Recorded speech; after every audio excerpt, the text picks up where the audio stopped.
Stuck with the infuriating Wine C++ runtime library assertion failed error on your Linux Proton games? We're fixing it immediately. Method 1. Refresh your Wine prefix. Open Steam, find your game properties, launch options. Add a new prefix command, delete the old one, then relaunch. This clears corrupted settings.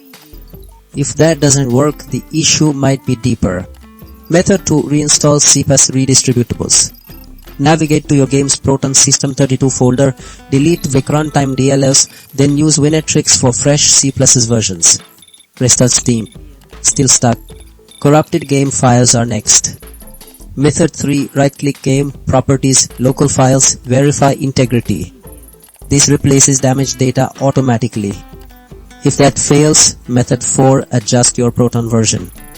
In-game properties, compatibility, force a different Proton.